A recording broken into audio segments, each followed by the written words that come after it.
إن الحمد لله نحمده ونستعينه ونستغفره ونعوذ بالله من شرور أنفسنا ومن سيئات أعمالنا من يهده الله فلا مضل له ومن يضلل فلا هادي له وأشهد أن لا إله إلا الله وأشهد أن محمدا عبده ورسوله أما بعد فأعوذ بالله من الشيطان الرجيم بسم الله الرحمن الرحيم يا أيها الذين آمنوا اتقوا الله حق تقاته ولا تموتن إلا وأنتم مسلمون يا أيها الناس اتقوا ربكم الذي خلقكم من نفس واحدة وخلق منها زوجها وبث منهما رجالا كثيرا ونساء واتقوا الله الذي تساءلون به والأرحام إن الله كان عليكم رقيبا يا أيها الذين آمنوا اتقوا الله وقولوا قولا سديدا يصلح لكم أعمالكم ويغفر لكم ذنوبكم ومن يطع الله ورسوله فقد فاز فوزا عظيما فإن خير الحديث كتاب الله وخير الهدي هدي محمد صلى الله عليه وسلم وشر الأمور محدثاتها وكل محدثة بدعة وكل بدعة ضلالة وكل ضلالة في النار فأعوذ بالله من الشيطان الرجيم ولقد خلقنا الإنسان ونعلم ما توسوس به نفسه ونحن أقرب إليه من حبل الوريد إذ يتلقى المتلقيان عن اليمين وعن الشمال قعيد ما يلفظ من قول إلا لديه رقيب عتيد وجاءت سكرة الموت بالحق ذلك ما كنت منه تحيد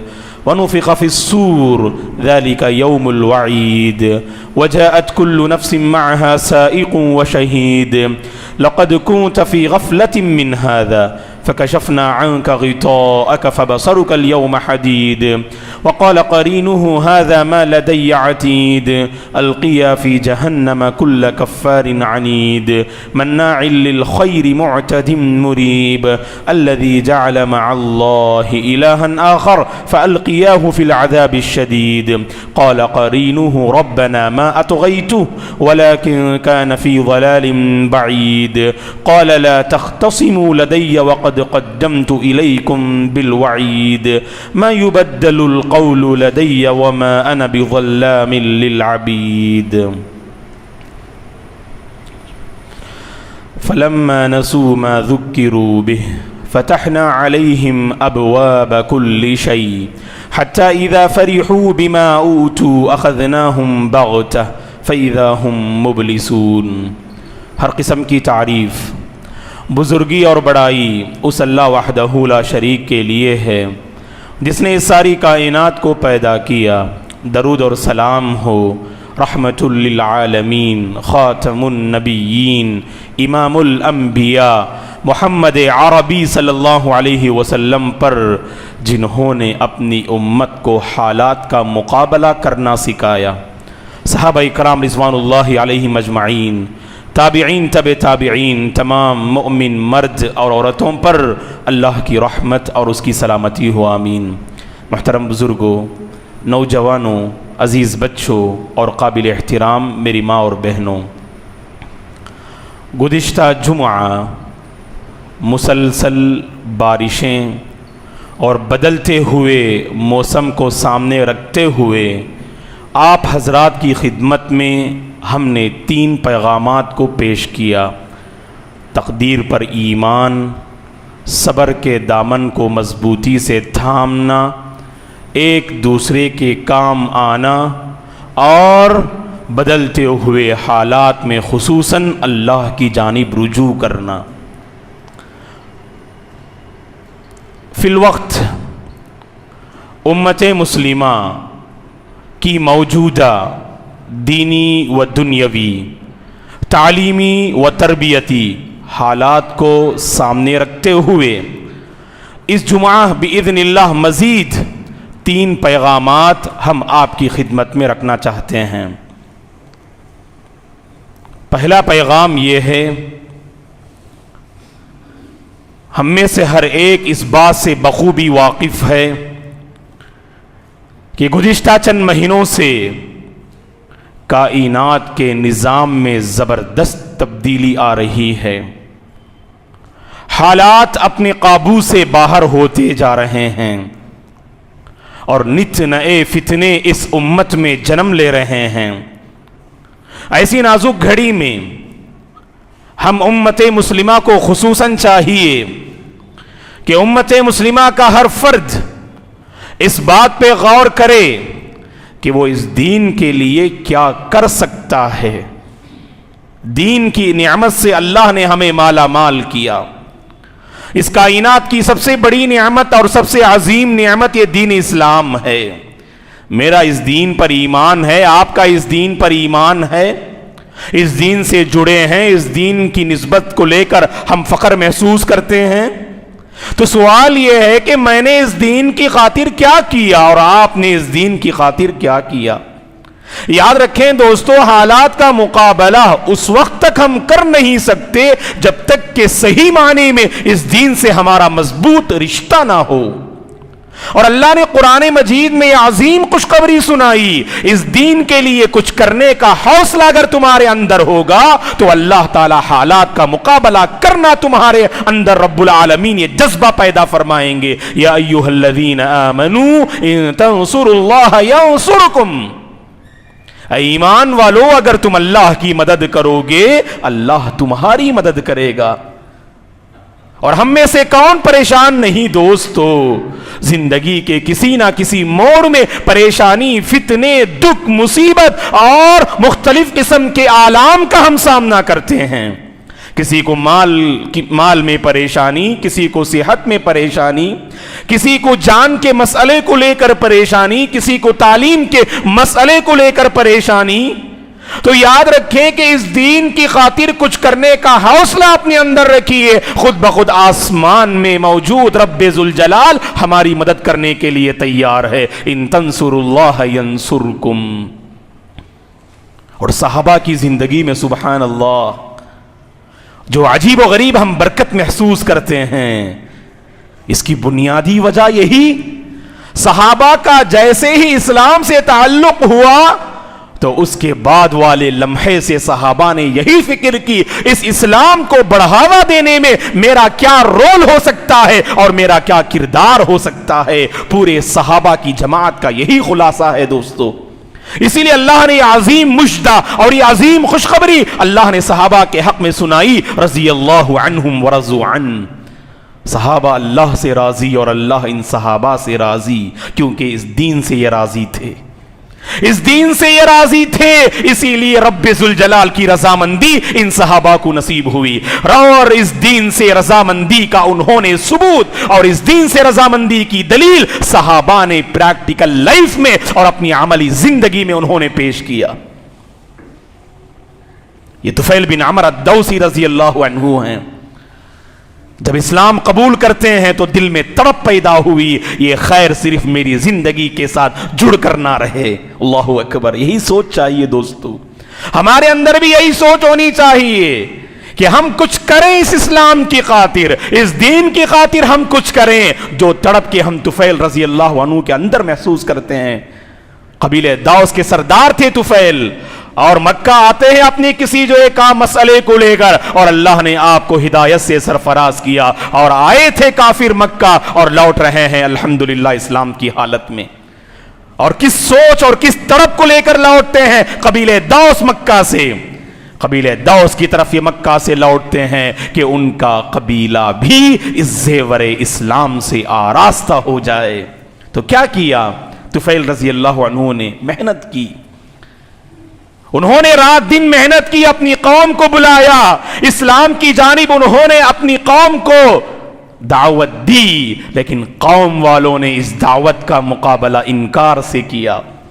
قبیلہ دوس والوں نے طفیل رضی اللہ عنہ کی دعوت کو قبول نہ کیا۔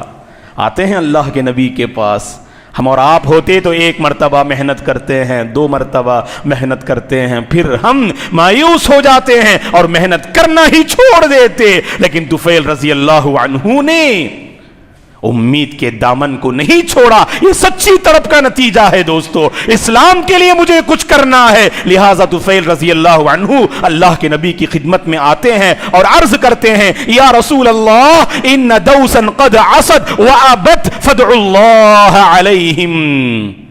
اے اللہ کے نبی، میرا قبیلہ جو دوس ہے اس نے میری دعوت کا انکار کر دیا اور میری دعوت کی نافرمانی انہوں نے کی. آپ اللہ سے ان کے سلسلے میں دعا کیجئے. اللہ کے نبی، اللہ کے نبی کب بد دعا کرنے والے تھے؟ دعائے ہدایت اور دعائے رحمت کو لے کر اللہ کے نبی صلی اللہ علیہ وسلم نے اللہ سے یوں دعا کی اللہم اہدی دوسا واتی بہم. اے اللہ تو قبیلے دوس کو ہدایت دے اور انہیں مسلمان بنا کر میرے پاس لے آ. اور اللہ نے رسول اللہ صلی اللہ علیہ وسلم کی دعا کو سن لی. ایک طرف طفیل کی سچی تڑپ اور دوسری جانب رحمت للعالمین کی جو ہے دعائے ہدایت. جب یہ دونوں جمع ہو گئیں تو اللہ تعالیٰ نے پورے قبیلے دوس کو ہدایت دی اور طفیل رضی اللہ عنہ پھر جاتے ہیں اور دعوت کا کام کرتے ہیں تو پورا قبیلہ اسلام قبول کرتا ہے. دوستو اللہ اکبر، کتنی بڑی نعمت جو اللہ نے طفیل رضی اللہ عنہ کو عطا فرمائی. یہ نعمت کیوں کر انہیں نصیب ہوئی؟ کیونکہ ان کے دل میں سچی تڑپ موجود تھی. اسلام کے لیے مجھے کچھ کرنا ہے، اس دین کے لیے مجھے کچھ کرنا ہے. اور یہ عمر بن ثابت الانصاری رضی اللہ عنہ ہے جنہیں محدثین نے الاسیرم بنی عبد الاشہل کے نام سے یاد کیا. صحیح بخاری کی حدیث، غزوہ احد کے موقع پر یہ عمر بن ثابت اسیرم نامی شخص اللہ کے نبی کے پاس آتے ہیں. کافر ہیں، اللہ کے نبی کے پاس آتے ہیں. ان عمر کے دل کو اللہ تعالیٰ نے اسلام کے لیے کھول دیا. اللہ کے نبی کے پاس آ کر عرض کرتے ہیں یا رسول اللہ اقاتل او اسلم. میدان جنگ میں، جنگ احد میں ابھی لڑائی شروع ہونے جا رہی ہے. ادھر عمر آتے ہیں اللہ کے نبی کے پاس اور کہتے ہیں اے اللہ کے رسول بتائیے میں جنگ میں لڑوں یا اسلام قبول کروں؟ جنگ میں لڑوں یا اسلام قبول کروں؟ اللہ کے نبی نے کہا کہ اسلم ثم قاتل، پہلے اسلام قبول کرو بعد میں تم لڑنا، بعد میں تم جہاد کرنا.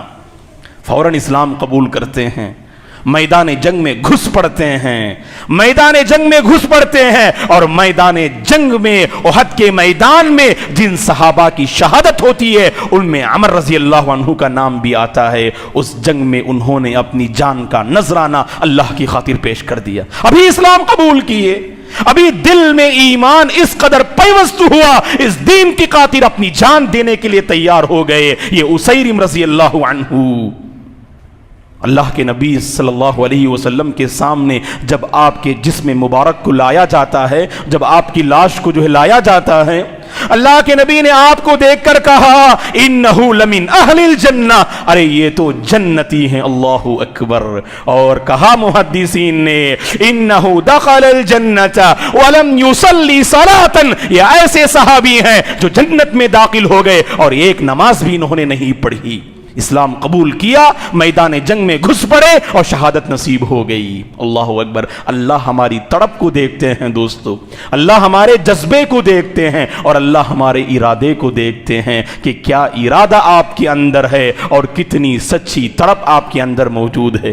اور خود اللہ کے نبی نے فرمایا اسی صحابی کے متعلق عملا قلیلا واجر کثیرا، انہوں نے عمل تو بہت کم کیا لیکن بہت بڑے اجر کے مستحق ہو گئے. اور یاد رکھیں اس سے بڑا اجر اور کیا ہو سکتا ہے کہ بندے کو جنت کی خوشخبری اس دنیا میں دے دی جائے.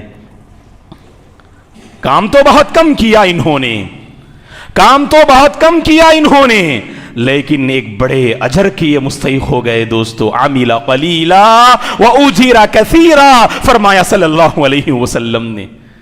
تو دوستو ہمیں بھی کچھ پہلا پیغام یہ ہے، اس دین کی خاطر ہمیں کچھ کرنا ہے۔ دنیا کے لیے تو ہم کرتے ہیں دوستو، کہنے کی ضرورت نہیں ہے کہ بھائی آپ اپنی دنیا سنبھالیے، یہ کہنے کی ضرورت نہیں، یہ کہنا پڑ رہا ہے آج کہ بھائی آپ اپنی آخرت کو سنبھالیے، اپنے دین کو سنبھالیے، اپنی دینداری کو باقی رکھیے، یہ کہنے کی آج ضرورت ہے دوستو۔ میری زندگی کا مقصد تیرے دین کی سرفرازی، میں اسی لیے مسلمان، میں اسی لیے نمازی۔ ہماری زندگی کا ایک مقصد ہے دوستو، اور وہ اس دین کی سرفرازی ہے، اس دین کو بلند کرنا ہے۔ اور یاد رکھیں، حالات کا مقابلہ اسی وقت ہم کر سکتے ہیں جب اس دین سے ہمارا تعلق ہو اور اس دین سے ہماری نسبت ہو۔ مجھے اپنا جائزہ لینا چاہیے اور آپ کو اپنا جائزہ لینا چاہیے کہ میری زندگی کے 30 سال گزر گئے، 40 سال گزر گئے، 50 سال گزر گئے، اس دین کی خاطر میں نے کیا کیا، اس اسلام کی سربلندی کی خاطر میری زندگی کا کیا رول رہا اور کیا کردار رہا، اس پر مجھے غور کرنے کی ضرورت ہے اور آپ کو بھی غور کرنے کی ضرورت ہے۔ دوسرا پیغام جو آج کے ان نازک حالات میں ہم آپ کی خدمت میں رکھنا چاہتے ہیں وہ یہ، کچھ کرنا چاہتے ہیں دوستو ہم میں سے بعض، لیکن کر نہیں پاتے۔ کچھ کرنے کا حوصلہ تو ہمارے اندر ہوتا ہے لیکن کر نہیں پاتے، کیونکہ ہم وقت کا صحیح استعمال کرنا نہیں جانتے۔ آج کی اس دنیا میں جو بڑی تیزی سے یہ دنیا رواں دواں ہے فنا کی طرف اور آخرت کی طرف، ہم دیکھتے ہیں ہر کوئی اپنی دنیا میں اور اپنے معمولات میں اور اپنے ایکٹیویٹیز میں مصروف ہے، بزی ہے، اور کسی کو اتنا وقت نہیں مل رہا ہے کہ وہ اپنے وقت پر نظر کرے۔ کسی کے پاس اتنا وقت نہیں ہے کہ وہ اپنی زندگی کے اوقات پر نظر رکھے کہ اس کی زندگی کے اوقات اور لمحات زندگی وہ کس میں وہ بسر کر رہا ہے اور کس میں وہ صرف کر رہا ہے۔ وقت کو غنیمت جانیے دوستو، کچھ کرنا چاہتے ہیں سب سے پہلے مجھے سنجیدگی کے ساتھ وقت کا صحیح استعمال کرنا ہوگا۔ اور نوجوانوں کے پاس تو ایک بہت بڑا المیہ ہے، معاف کیجئے گا نوجوانوں، ہمارے پاس تو ایک بہت بڑا المیہ ہے کہ ہمارے پاس وقت کی گویا کہ کوئی قدر و منزلت ہے ہی نہیں۔ بزرگ احباب جو جوانی کے مرحلے سے پار ہو جاتے ہیں، کچھ سنبھلتے ہیں اور ان کا مسجد سے، دین سے اور قرآن سے، نمازوں سے تھوڑا بہت تعلق نظر آتا ہے، لیکن بہت سارے نوجوان جوانی کے جوش میں اپنے ہوش کو کھو بیٹھتے ہیں۔ کتنے نوجوان ہیں بتائیے، صلی اللہ علیہ وسلم نے تو فرمایا شاب نشأ فی عبادت اللہ، جوانی کی زندگی کو اللہ کے بندگی میں صرف کیجئے، وہی نوجوان شریعت کی نظر میں کامیاب ہے۔ وہ نوجوان کامیاب نہیں جو لا ابالی پن مغفل زندگی بسر کرے، شریعت کی نظر میں وہ نوجوان مغفل ہے دوستو۔ اور آج یہی لاپرواہی کی زندگی ہم بسر کر رہے ہیں۔ اوقات کا صحیح استعمال کریں، تبھی چل کر یہ امت دوسروں کے حق میں نفع بخش ہو سکتی ہے۔ ہم اسلاف کی تاریخ کو پڑھتے ہیں، سبحان اللہ، زندگی تو انہوں نے بھی مختصر ہی پائی، کسی کی 60 سالہ زندگی، کسی کی 40 سالہ زندگی، کسی کی 30 سالہ زندگی، لیکن ایسے کارنامے انجام دیے قیامت تک جب بھی ان کا نام آتا ہے ہم کہتے ہیں رحمت اللہ علیہم، اللہ کی ان پر رحمت ہو۔ اس دھرتی پر بوجھ نہیں تھے وہ، بلکہ اس دھرتی پر، اس دھرتی والوں کے لیے وہ رحمت کا ذریعہ تھے دوستو، کیونکہ انہوں نے وقت کا صحیح استعمال کیا۔ اور امام شافعی رحمت اللہ علیہ نے کہا، کتنی بہترین بات آپ رحمت اللہ علیہ نے کہی، دیکھیے کہ عموماً ہمارا معمول ہے دوستو کہ ہم برائی میں ملوث رہتے ہیں، یہ بظاہر ہم اس برائی کو اختیار کرنا بھی نہ چاہیں، لیکن ہمارے آس پاس کا مکمل ماحول برائی سے جڑا ہوا ہوتا ہے، نتیجے میں ہم کبھی بھلائی کو اپناتے نہیں اور نہ ہی ہمارا نفس آمادہ ہوتا ہے ہم بھلائی کو اپنا لیں۔ وَالنَّفْسُ إِن لَمْ تَشْغَلْهَا بِالْحَقِّ شَغَلَتْكَ بِالْبَاطِلِ، امام شافعی رحمت اللہ علیہ نے کہا وَالنَّفْسُ إِن لَمْ تَشْغَلْهَا بِالْحَقِّ شغلتک بالباطل، اگر تم نے نفس کو حق کے سلسلے میں، بھلائی کے سلسلے میں، اگر تم نے اپنے نفس کو، اپنے ضمیر کو، اپنے دل کو اگر مشغول نہ رکھا، یاد رکھیں یہ نفس تمہیں برائی میں مشغول رکھے گا۔ بھلائی میں مشغول رکھیے، برائی کے موقع نہیں ملیں گے ہمیں. ہم اپنے آپ کو بھلائی میں مصروف رکھنا ہی نہیں چاہتے تو کہاں سے بھلائیاں ہماری زندگی میں آئیں گی دوستو؟ تو اسی لیے وقت کا صحیح استعمال کرنے کے حوالے سے اگر ہمارے اندر ایک شعور پیدا ہو جائے تو کچھ کر سکتے ہیں اس دین کی خاطر، وہ وقت کا صحیح استعمال کرنے کے نتیجے میں. اسی کو ایک شاعر نے کہا، عربی شاعر نے، وَالنَّفْسُ رَاغِبَةٌ إِذَا رَغَّبْتَهَا فَإِذَا تُرَدُّ إِلَىٰ قَلِيلٍ تَقْنَعُ. نفس کی بات ایسی ہے دوستو کہ جس میں آپ اس کو مشغول رکھیں گے اسی میں اس کی دلچسپی رہے گی. نوجوانوں کی دلچسپی موبائل کے غلط استعمال میں ہے تو نفس ہمیشہ نوجوانوں کو آمادہ کرتا ہے کہ اس جو ہے موبائل کو ہمیشہ غلط کاموں میں ہی صرف کریں. کیوں؟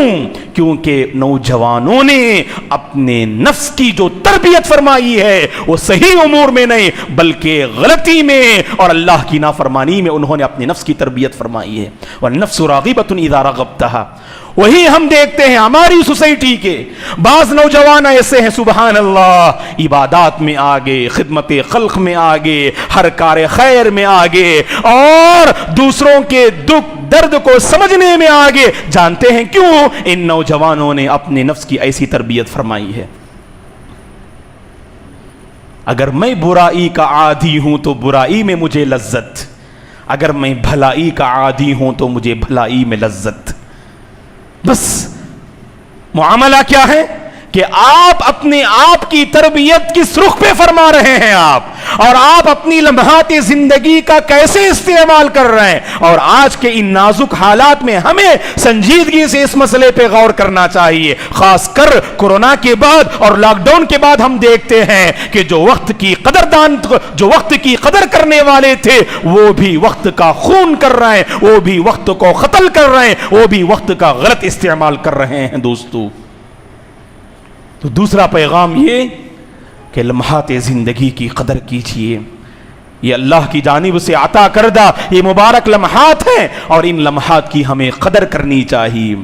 اور تیسرا اور آخری پیغام آج کے اس خطبے میں آپ حضرات کے نام جو ہم پیش کرنا چاہتے ہیں وہ یہ ہے دوستو، ایک طرف ہمیں دین کی خاطر کچھ کرنا ہے، اس کے لیے اپنی جو ہے زندگی کے اوقات کا صحیح استعمال کرنا ہے، اور آگے آپ دیکھیں کیا ہمیں بھلائی کی توفیق مل رہی ہے یا نہیں مل رہی ہے. ہم اللہ کے موفق بندے ہیں یا موفق بندے نہیں ہیں. اگر آپ کو نماز کی توفیق ملتی ہے سمجھ لیجئے کہ اللہ کی توفیق آپ کے ساتھ شامل حال ہے. کبھی ایسا ہوتا ہے دوستو مسلسل بارشیں ہوئیں، دل میں گھبراہٹ پیدا ہوئی، دل کی حالت بدلی اور ہم آئے مساجد، اللہ کو ہم نے منوانے کی کوشش کی، اور جب حالات بہتر ہو گئے وہی رفتار بے ڈھنگی جو پہلے تھی سو اب بھی ہے. جیسے ہماری پرانی روش اور جیسے ہمارا پرانا رویہ، اسی رویے پر آپ نے اپنی زندگی کو گامزن کر دیا. کیا حاصل کیا آپ نے ان بدلتے ہوئے حالات سے؟ مسلسل بارشیں ہوئی، کتنے لوگوں کی جانیں قربان ہو گئیں ان مسلسل بارشوں کے نتیجے میں. ہم نے اس واقعے سے کیا سبق حاصل کیا؟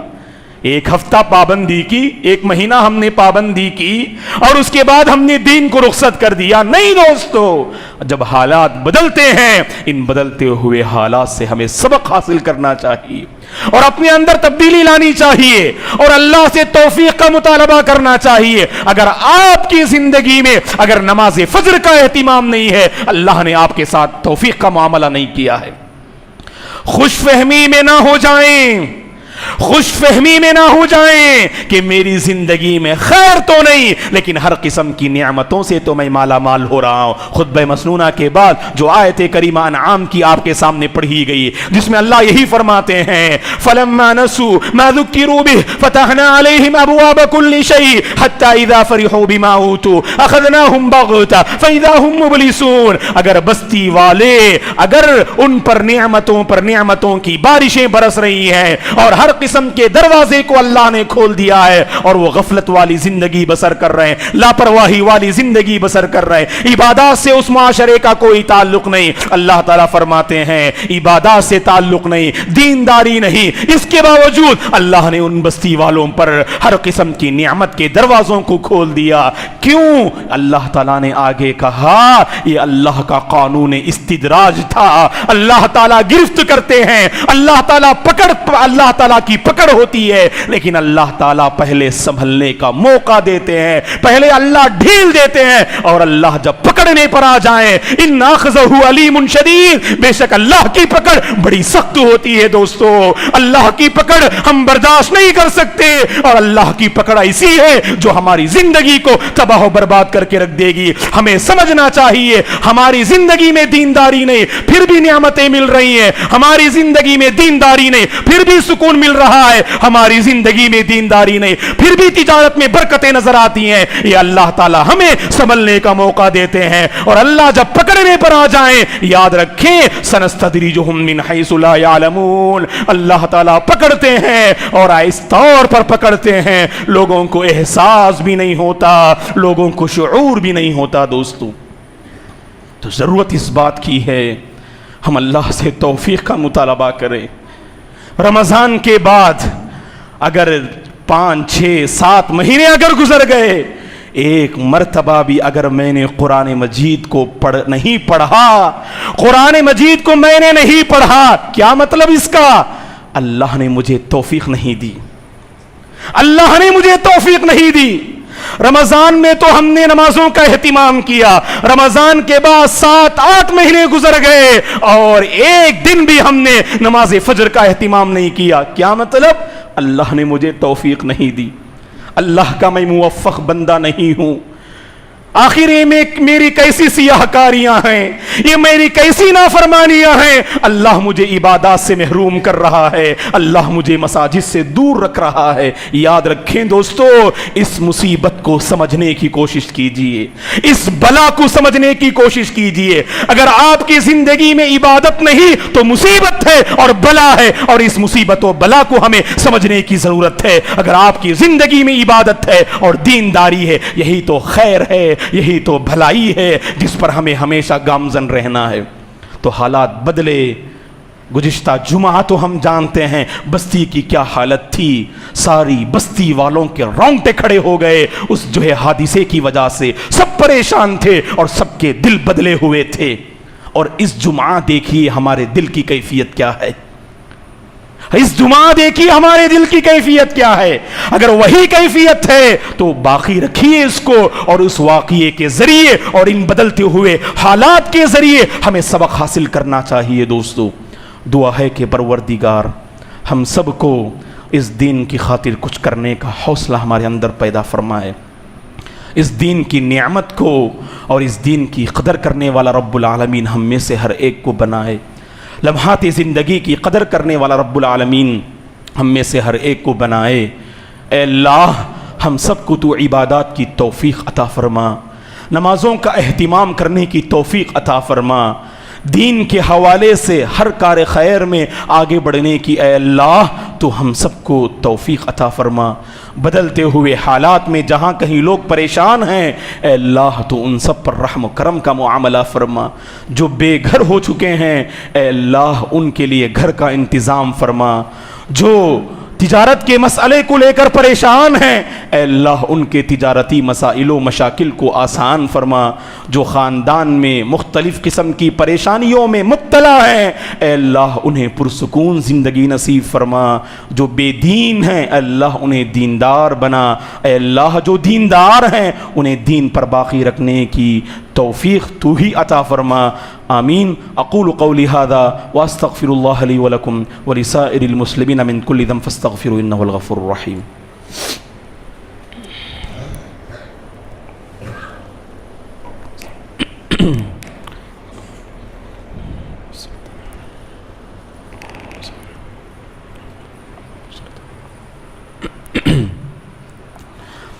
إن الحمد لله نحمده ونستعينه ونستغفره ونعوذ بالله من شرور أنفسنا ومن سيئات أعمالنا من يهده الله فلا مضل له ومن يضلل فلا هادي له وأشهد أن لا إله إلا الله وأشهد أن محمدا عبده ورسوله أما بعد فأعوذ بالله من الشيطان الرجيم إن الله وملائكته يصلون على النبي يا أيها الذين آمنوا صلوا عليه وسلموا تسليما اللهم صل على محمد وعلى آل محمد كما صليت على إبراهيم وعلى آل إبراهيم إنك حميد مجيد اللهم بارك على محمد وعلى آل محمد كما باركت على إبراهيم وعلى آل إبراهيم إنك حميد مجيد اللهم أعز الإسلام والمسلمين وأذل الشرك والمشركين ربنا لا تزغ قلوبنا بعد إذ هديتنا وهب لنا من لدنك رحمة إنك أنت الوهاب اللهم آت نفوسنا تقواها وزكيها أنت خير من زكاها أنت وليها ومولاها اللهم احفظ الإسلام والمسلمين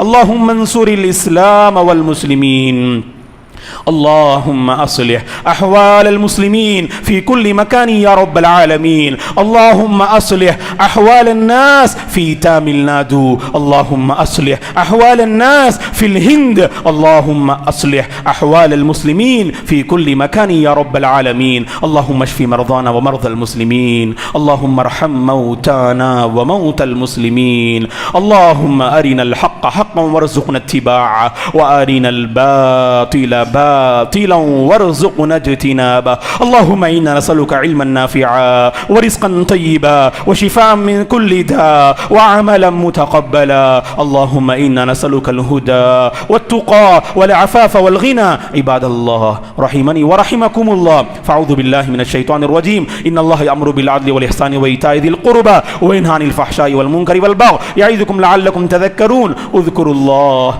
الله العظيم يذكركم ولذكر الله تعالى أكبر والله يعلم ما تصنعون